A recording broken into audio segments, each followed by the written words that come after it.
Now students, we will see the next point from chapter 5th, that is heat, and it is regulation. Regulation याचं हे बघूयात. आता इथं तुम्हाला you may have seen the preparation of ice ball.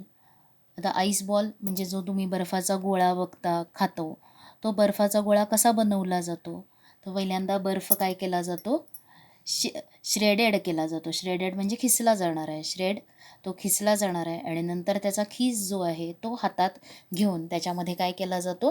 तो त्या स्टिकच्या वरती press केला जातो आणि प्रेस केल्यावरती जो काही बारीक तुकडे आईसचे झालेले आहेत, खीस झालेला आहे, तो पुन्हा काय होणार आहे?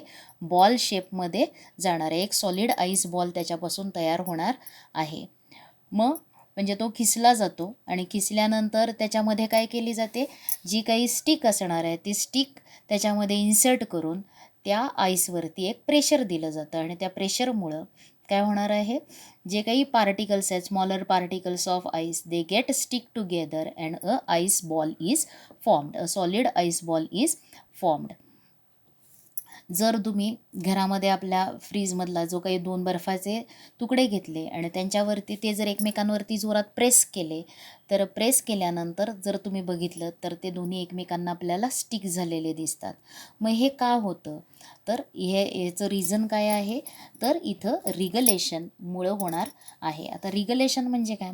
तर ज्या वेळेला आईस स्लॅब जो काय आहे त्याचं श्रेडिंग केलं जाणार आहे, खिसला जाणार आहे, त्यावेळेस त्याच्यावरती आईस स्लॅबवरती एक प्रेशर अप्लाय केलं जातं. आता प्रेशर ज्या वेळेला अप्लाय होणार आहे त्यावेळेस त्या आईसचा मेल्टिंग पॉईंट जो आहे तो मेल्टिंग पॉईंट काय होणार? रिड्यूस होणार. म्हणजे तो 0 डिग्री सेल्सिअसपेक्षा कमी टेम्परेचरला सुद्धा तो आईस काय होणार आहे? मेल्ट होतो. आणि ज्यावेळेस तुम्ही प्रेशर रिलीज करता, म्हणजे तुम्ही ज्यावेळेस पुन्हा प्रेशर त्याला स्टिकमध्ये घातल्यानंतर त्याला प्रेशर देणार आहे आणि ते प्रेशर रिलीज करणार आहे. प्रेशर रिलीज झाल्यावरती पुन्हा तो काय होणार आहे? जे काही वॉटर फॉर्म झालेलं आहे आईसचं, प्रेशर दिल्यावरती ice is converted in to water because melting point is reduced. त्याचा मेल्टिंग पॉईंट 0पेक्षा कमी होणार आहे आणि 0पेक्षा कमी टेम्परेचरला सुद्धा तो आईस मेल्ट होणार आहे. आणि ज्यावेळेस तुम्ही प्रेशर रिलीज करता, प्रेशर काढून घेता, त्यावेळेस जे काही तयार झालेलं वॉटर आहे त्याच्यावरचं प्रेशर गेल्यामुळं it against reconvert in to ice. ते पुन्हा आईसमध्ये रिकन्व्हर्ट होणार आहे आणि ह्या फिनॉमिनाला काय म्हटलेलं आहे? रिगलेशन. मग आता याच्यासाठी तुम्हाला एक एक्सपेरिमेंट इथं दिलेला आहे. त्याच्यामध्ये एक आईस स्लॅब घेतलेली आहे आणि ती आईस स्लॅब टेबलच्या सरफेसवरती 1-2 ब्लॉक्सवरती ती ठेवलेली आहे सरफेसवर. आणि त्या आईस स्लॅबवरून काय केलेलं आहे? वायर इज हँग्ड ओव्हर इट. त्याच्यावरून एक मेटल वायर हँग केलेली आहे आणि त्या मेटल वायरच्या 2 एंड्सला काय केलेले आहेत? एक एफर्ट्स किंवा लोड्स जॉईन केलेले आहेत. त्याला एक वजन दिलेलं आहे, वेट्स दिलेले आहेत. Same weights are attached on both the ends of wire. आणि ती वायर त्या ग्लास स्लॅबवरून पास केलेली आहे. मग hang 2 equal waits to the 2 ends of metal wire and put the wire on the slab as shown in the figure. What do you observe? आणि हे जर आपण ठेवलं आणि तर काय दिसणार आहे तुम्हाला? जर थोडा वेळ जाऊ दिला तर ती वायर आपल्याला काय दिसते? या ग्लास स्लॅबमधून, या आईसमधून पास होते आणि ती पास होऊन खाली येणार आहे. पण ग्लास स्लॅबचे 2 पार्ट्समध्ये डिव्हिजन होणार नाही. तो मेल्ट होऊन 2 डिव्हिजन्स त्याचे फॉर्म होणार नाहीत. The wire will pass through the glass slab without breaking the ice. मग आईसला ब्रेक न करता ती वायर काय होणार आहे? त्याच्यामधून पास होऊन जाणार आहे. मग हाऊ धिस हॅपन्स? आता हे कसं होणार आहे? तर ज्या वेळेला बघा, ही वायर नुसती वायर नाही आहे, तर तिला काय केलेले आहेत? 2 एंड्सला वेट्स ठेवलेले आहेत. म्हणजेच this wire exert pressure on the ice which is below it. त्याच्या कॉन्टॅक्टमध्ये असलेला जो खालचा लेयर आहे आईसचा, त्याच्यावरती ती वायर काय करणार आहे? प्रेशर एक्झर्ट करणार आहे. The wire एक्झर्ट्स pressure on the ice below it.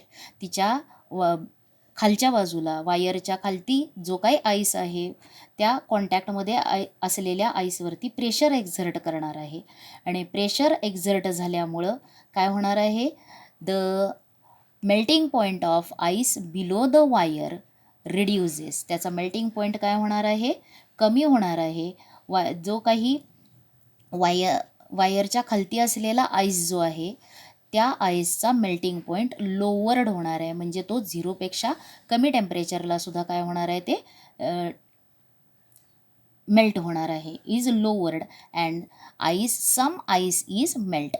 वायरच्या खाली असलेला, पूर्ण नाही तर त्याच्या लगतचा जो काही थर आहे तो मेल्ट होणार आहे ice, and it is converted in to water. आता वॉटर फॉर्म झाल्यामुळं ती वायर काय होणार आहे, थोडीशी खाली जाणार आहे, ती पिनेट्रेट होणार आहे.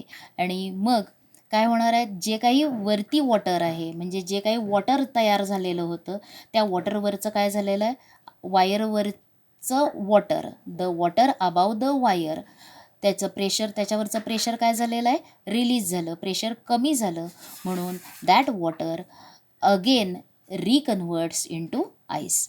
त्याचा मेल्टिंग पॉईंट काय होणार आहे, ते वॉटर पुन्हा फ्रीज होणार आहे. त्याच्यावरचं प्रेशर रिलीज झाल्यामुळं इट रिफ्रीजेस, ते पुन्हा आईसमध्ये कन्व्हर्ट होणार आहे. आणि अशी ती वायर जी आहे ती वायर आता त्याच्या खालच्या थराला, आईसच्या खालच्या लेयरला, वायरच्या कॉन्टॅक्टमध्ये असलेला आईस त्याच्या खालच्या लेयरवरती प्रेशर एक्झर्ट करणार आहे. आणि त्या आईसचं मेल्टिंग पॉईंट लोअर होणार आहे, रिड्यूस होणार आहे. It converts in to water. आणि इन धिस वे त्याच्यानंतर जे काही पाणी तयार होणार आहे above the wire, it again reconverts in to ice. आणि in this way the wire passes, this process continues, ती प्रोसेस कंटिन्यू होत राहणार आहे जोपर्यंत ही वायर पूर्ण त्या ग्लास स्लॅबमधून पास होत नाही तोपर्यंत ती वायर खालच्या बर्फावरती प्रेशर एक्झर्ट करणार आहे. प्रेशर एक्झर्ट झाल्यामुळं त्याचं कन्व्हर्शन वॉटरमध्ये होणार आहे. मग वॉटर झाल्यावरती ती वायर अजून थोडी पिनेट्रेट होणार आहे खालच्या बाजूला. आणि वरचा वॉटर जे काही तयार झालं आहे त्याचं पुन्हा कशामध्ये कन्व्हर्शन होणार आहे, आईसमध्ये कन्व्हर्शन होणार आहे. मग धिस प्रोसेस कंटिन्यूस अँड दस the wire passes through the glass slab and the glass slab do not break. ती पुन्हा ब्रेक होणार नाही. आता it is observed that the wire gradually penetrates, लगेच पिनेट्रेट होणार नाही. ग्रॅज्युअली म्हणजे हळूहळू ती पिनेट्रेट होत जाणार आहे. Penetrate the ice slab. After some time the ice comes out of the lower surface. After some time the wire comes out of the lower surface of the glass slab. थोडा वेळ जाऊ दिला तर ती वायर कुठं जाणार आहे, खालच्या ग्लास स्लॅबच्या खालच्या सरफेसमधून ती पास होऊन जाणार, खाली येणार आहे आईसमधून पूर्ण. However the ice slab does not break. The phenomena in which the ice reconverts to liquid due to applied pressure and then reconverts to ice once the pressure is removed is called as regelation. So ice shows the regelation property. And what is regelation? Regelation म्हणजे काय तर the phenomena in which ice converts into liquid. आईसचं वॉटरमध्ये conversion होण्यासाठी pressure apply होणार आहे त्याच्यावरती.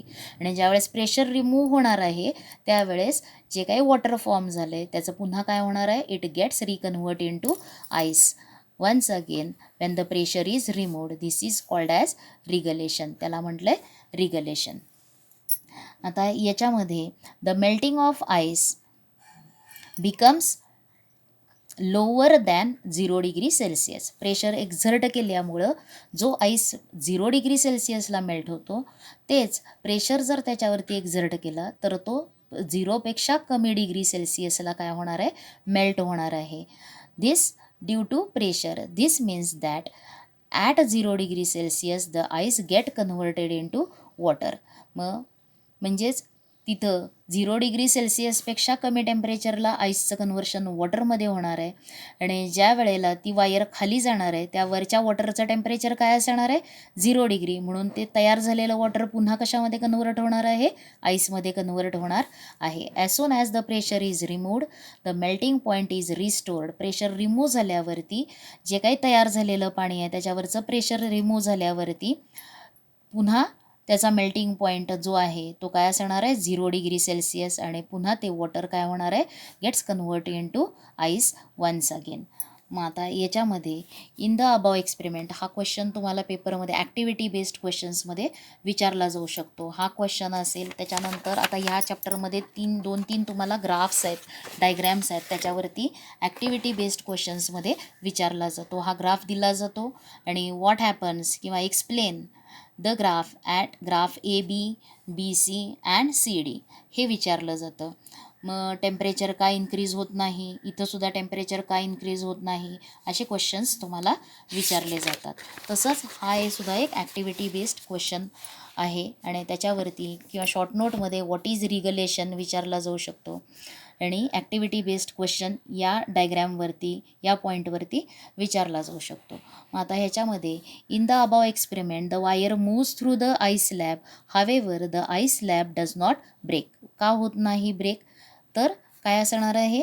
तर आईसवरती जेवढ्या पोर्शनवरती वायर ज्या कॉन्टॅक्टमध्ये आहे आईसच्या त्याच्यावरती काय करणार आहे? प्रेशर एक्झर्ट करणार आहे. बिकॉज द वायरला काय लावलेले आहेत? वेट्स अप्लाय केलेले आहेत. Therefore it एक्झर्ट्स pressure under the below it on the ice, and so the melting point of ice lowered and it converts into water. Thus the wire penetrates in the ice and the water above the wire काय होणार आहे? त्याचा melting point पुन्हा restore होणार आहे. Melting point 0 degree Celsius असणार आहे आणि त्याच्यामुळे water is reconverted in to ice once again. आणि असं करत करत ग्रॅज्युअली द वायर काय होणार आहे? It penetrates through the ice slab and it comes out through the lower surface of the ice slab without breaking the ice slab. हेच तुम्ही सगळे या क्वेश्चनमध्ये काय करायचं आहे? एक्सप्लेन करायचं आहे. डायग्रॅम ड्रॉ करायची आणि हा क्वेश्चन तुम्हाला लिहायचा आहे, हे एक्सप्लेन करायचं आहे. त्याच्यानंतरचा क्वेश्चन काय आहे? Is there any relationship of latent heat with the regelation. आता रिगलेशन म्हणजे काय? तर रिगलेशनमध्ये प्रेशर एक्झर्ट केल्यावरती ice is converted it into liquid and when the pressure is removed the converted liquid is again reconverts in to ice. This phenomena is called as regelation. मग आता रिगलेशनचा आणि लॅटेंट heat याचा काही relation आहे का? तर yes, there is relationship between latent heat and regelation. ह्याचं काय असणार आहे? त्यांच्या दोघांमध्ये रिलेशन असणार आहे. बट द टेम्परेचर दोन्ही वेळेला टेम्परेचर काही चेंज होणार नाही. मग व्हेन वॉटर रिफ्रीजेस वॉटरचं पुन्हा फ्रीजिंग होणार आहे त्यावेळेस तो काय करणार आहे? Heat is given out. आणखीन but temperature does not change म्हणजे वॉटरचं फ्रीजिंग होणार आहे, पुन्हा आईसमध्ये कन्व्हर्शन होणार आहे, पण टेम्परेचर जे आहे ते कॉन्स्टंट राहणार आहे. टेम्परेचर चेंज होणार नाही. Thus heat absorbed or given out is the latent heat. आता ज्या वेळेला आईसचं वॉटरमध्ये कन्व्हर्शन होणार आहे त्यावेळेस तो हीट ॲब्सॉर्ब करणार आहे आणि वॉटरचं कन्व्हर्शन आईसमध्ये होणार आहे त्यावेळेस हीट इव्हॉल्व होणार आहे. त्याच्यानंतर काय आहे? You know that as we go higher than the sea level the boiling point of water decreases. What would be the effect on melting point of solid. आता सी लेवल पहिल्यांदा sea लेवलला atmospheric pressure जे आहे ते atmospheric pressure सगळ्यात जास्त कुठं असतं? At sea level. And as we go higher म्हणजे as we go higher altitudes म्हणजेच हायर लेवलला जाऊ समुद्र लेवलपासून सी लेवलपासून जर ग्रेटर हाईटला आपण गेलो तर ॲटमॉस्फेरिक प्रेशरवरती काय परिणाम होत असतो? तर ॲटमॉस्फेरिक प्रेशर कमी होत असतं. Atmospheric pressure goes on decreasing as at higher altitude. As we go higher, the atmospheric pressure goes on decreasing. मग at higher altitudes किंवा higher as we go higher than the sea level the atmospheric pressure काय होणार आहे, decrease होणार आहे. आणि atmospheric pressure decrease झाल्यावरती boiling पॉईंटसुद्धा काय होतो, वॉटरचा डिक्रीज होतो. At sea level water 100 degree सेल्सिअसला बॉईल होतं, तर ॲट हायर अल्टिट्यूड्स म्हणजे माउंटन रिजनला असेल, वरती जर जमिनीपासून जास्त समुद्र लेवलपासून जर आपण वरती गेलो तर तिथं वॉटरचा बॉइलिंग पॉईंट हा काय येणार आहे, 100 डिग्री नसून तो 70 डिग्री 65 डिग्रीजला सुद्धा वॉटर काय होणार आहे, बॉईल होणार आहे. Because atmospheric pressure is lower. म्हणजे ॲटमॉस्फेरिक प्रेशर कमी झालं की बॉइलिंग पॉईंट ऑफ लिक्विड पण काय होतो, कमी होतो. मग इथं क्वेश्चन काय विचारला आहे, what is the effect of boiling point on solid. मग आता सॉलिडवरती काय परिणाम होतो ॲटमॉस्फेरिक प्रेशरचा, हा क्वेश्चन विचारला आहे. तर सॉलिड्स जे आहेत generally when heat is provided to solid, heat provide केल्यावरती सॉलिड्सला ते सॉलिड काय होत असतात, एक्सपांड होतात. काय होणार आहेत, सॉलिड एक्सपांड होत असतात. आणि काही सॉलिड्स हीट प्रोव्हाइड केल्यावरती एक्सपांड न होता काय होणार आहेत, कॉन्ट्रॅक्ट होतात. म्हणजे काही सॉलिड्सला हीट जर तुम्ही दिली तर ते काय होणार आहेत, एक्सपांड होत असतात, एक्सपांड. आणि काही सॉलिड्सला हीट दिल्यावरती ते काय होत असतात, कॉन्ट्रॅक्ट. कॉन्ट्रॅक्ट म्हणजे त्याचं वॉल्यूम काय होणार आहे, कमी होणार आहे. हीट दिल्यावरती एक्सपांड म्हणजे त्याचं वॉल्यूम काय होणार आहे, इन्क्रीज होणार आहे. मग आता जे एक्सपांड होतात, जे सॉलिड्स एक्सपांड होतात त्यांचा मेल्टिंग पॉईंट हा काय होणार आहे, डिक्रीज होणार आहे. प्रेशर डिक्रीज झालं की त्यांचा मेल्टिंग पॉईंटसुद्धा काय होणार आहे, डिक्रीज होणार आहे. पण जे सॉलिड्स हीट दिल्यावरती एक्सपांड कॉन्ट्रॅक्ट होतात त्यांचा मात्र मेल्टिंग पॉईंट हा काय होणार आहे, इन्क्रीज होणार आहे as decrease in temperature. Melting point rises due to decrease in pressure. हे लक्षात आलेलं आहे. जे सॉलिड्स हीट दिल्यावरती एक्सपांड होतात, the solids expands on heating, ज्या वेळेला त्यांना हीट केलं जाणार आहे, हीट केल्यावरती ते जर एक्सपांड होत असतील तर त्यांचा मेल्टिंग पॉईंट हा काय असणार आहे, प्रेशर कमी झाल्यावरती मेल्टिंग पॉईंटसुद्धा कमी होणार आहे. आणि जे सॉलिड कॉन्ट्रॅक्ट होत असतात त्यावेळेला त्यांच्यावरचं प्रेशर कमी झालं की मेल्टिंग पॉईंट काय होणार आहे, राईज होणार आहे, मेल्टिंग पॉईंट वाढणार आहे. हे क्वेश्चनचा आन्सर तुम्ही लिहायचा आहे. त्याच्यानंतर ऐका 2-3 वेळेला आणखीन लिहा. त्याचबरोबर we feel that some objects are cold and some are hot.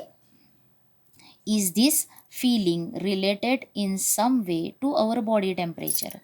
आता काय दिलेलं आहे, आपण जर एखाद्या ऑब्जेक्टला हात लावला तर आपल्याला तो ऑब्जेक्ट काय आहे, गरम आहे का गार आहे हे समजतं. म्हणजे त्याची हॉटनेस काय आहे, कोल्ड आहे का हॉट आहे हे आपल्याला सांगता येतं. मग हे जे सांगणं आहे ते आपल्या बॉडीच्या टेम्परेचरला रिलेटेड आहे का, तर yes it is related to our body temperature. हे सांगणं जे आहे ते आपल्या बॉडी टेम्परेचरला रिलेटेड आहे. मग जर एखादा ऑब्जेक्ट आपल्याला काय असणार आहे, तर याचा आन्सर काय येणार आहे, is this feeling related in some way to our body temperature, तर आन्सर येणार आहे येस. मग आता याच्यामध्ये ऑब्जेक्टचं टेम्परेचर जर आपल्या बॉडी टेम्परेचरपेक्षा कमी असेल तर तो ऑब्जेक्ट आपल्याला काय लागणार आहे, we feel that the object is cold. ऑब्जेक्टचं टेम्परेचर आपल्या बॉडी टेम्परेचरपेक्षा कमी असेल तर तो object we feel that the object is cold. आणि जर ऑब्जेक्टचं टेम्परेचर आपल्या बॉडी टेम्परेचरपेक्षा जास्त असेल तर we feel that the object is hot. म्हणजेच काय, if the temperature of the object is lower than the temperature of our body, then we feel the object is cold. And if the temperature of the object is greater than the temperature of our body, then we feel that the object is hot. हे लक्षात घ्या. आणि ह्याच्यानंतरचा पुढचा part जो important आहे या लेसनचा आणि तो कोणता आहे, anomalous behaviour of water, that we will see in the next.